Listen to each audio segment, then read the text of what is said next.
یہ کافر کو قربانی کا گوشت دینا دے سکتے ہیں نہیں دے سکتے ہیں؟ تو درست بات، درست مسئلہ، درست استدلال اس مسئلے کا یہی ہے کہ ہر وہ کافر جو مستامن حیثیت میں ہو، مستامن مطلب کہ امن کے ساتھ رہتا ہو، اور مسلمان ملک میں رہتا ہو یا مسلمان ایسی جگہ رہتا ہو جہاں کافر بھی ہوں لیکن پرامن ہو، وہ کسی بھی طریقے سے دینی معاملات کے اندر لڑائی جھگڑا ہم سے نہیں کرتے ہیں، پرامن طریقے سے جتنے بھی کفار ہیں جو رہتے ہیں ان کو قربانی کا گوشت دیا جا سکتا ہے۔ درست بات، درست مسئلہ، درست استدلال یہی ہے۔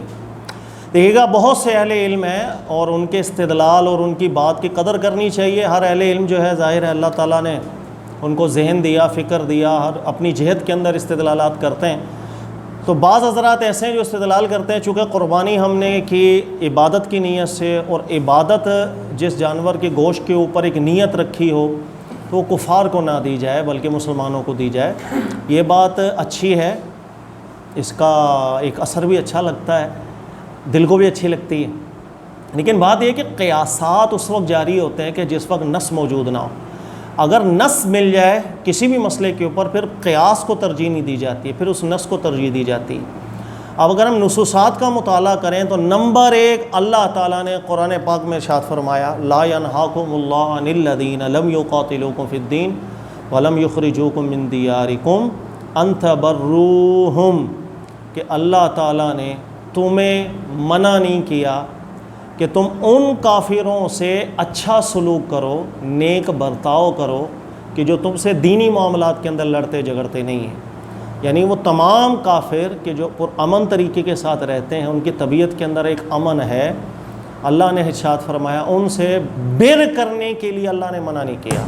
اور اللہ کون نہیں جانتا، قرآنی اصطلاح میں، دینی اصطلاح میں بر نیک کام کو کہا جاتا ہے، یعنی نیک سلوک ان کے ساتھ کیا جائے۔ تو قرآن کی اصل یہ ہمیں کہتی ہے کہ نیک سلوک، نیک برتاؤ کفار کے ساتھ بالکل کیا جا سکتا ہے، بر کا برتاؤ کیا جا سکتا ہے۔ دوسرا صحابہ کرام کے دور کو بھی اگر ہم دیکھیں تو صحابہ کا بھی یہ معمول روایات کے ذریعے ہم تک پہنچا ہے کہ جب وہ کوئی جانور ذبح کرتے، اس کا گوشت اگر ان کا کوئی پڑوسی کافر ہوتا ان کو بھی بھجواتے تھے، اور اس کو نیک سلوک میں ہی شمار کیا کرتے تھے۔ اور قرآن پاک کی اسی آیت کے اسی عموم کے اندر صحابہ کرام اس مسئلے کو داخل کرتے ہیں۔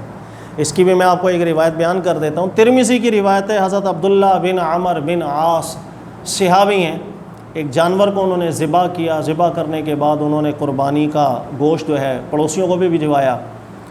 تو ایک پڑوسی تھا یہودی، تو آپ نے کہا کہ ان کے گھر پہ بھی گوشت دے کر آئے۔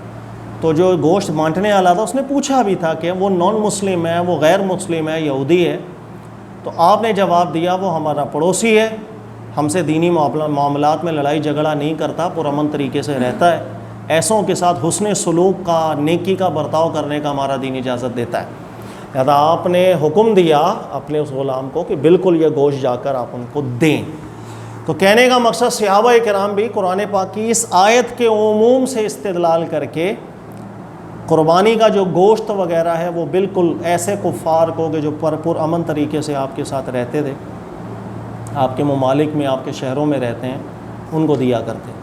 ہاں ذہن میں رکھ لیجئے گا کہ وہ کافر کہ جو پرامن طریقے سے نہیں رہتے، دینی معاملات میں آپ سے لڑتے ہیں، حربی ہوتے ہیں، جنگ میں ملوث ہیں، تو ایسی حرب کی صورت کے اندر کوئی نیک برتاؤ نہیں ہوتا۔ جنگ کے اندر کسی کو بٹھا کے کھانا نہیں کھلایا جاتا، یعنی آپ کی اگر کسی سے جنگ چل رہی ہو تو اس جنگ کے اندر آپ کسی فوجی کو پکڑ کے اس کو کھانا نہیں کھلائیں گے، آپ فائٹ کریں گے۔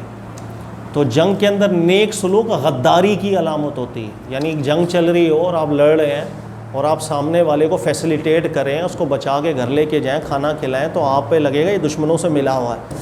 حرب کے اندر، حرب کے دوران حسن سلوک نہیں ہوتا، جنگ کے اندر پھر جنگ ہوتی ہے۔ لہذا اگر کوئی حربی کیفیت کے اندر نہیں ہے، وہ کفار جو پرامن طریقے سے مستامن کیفیت کے اندر رہتے ہیں، امن، ان کے ساتھ نیک سلوک کرنے کا ہمیں قرآن نے منع نہیں کیا، اللہ نے منع نہیں کیا۔ صحابہ کرام قربانی کے گوشت کو بھی اسی عموم میں داخل کرتے تھے۔ لہذا یہی مسئلہ، یہی قول مضبوط ہے کہ کفار کو قربانی کا گوشت بالکل دیا جا سکتا ہے۔ جزاک اللہ۔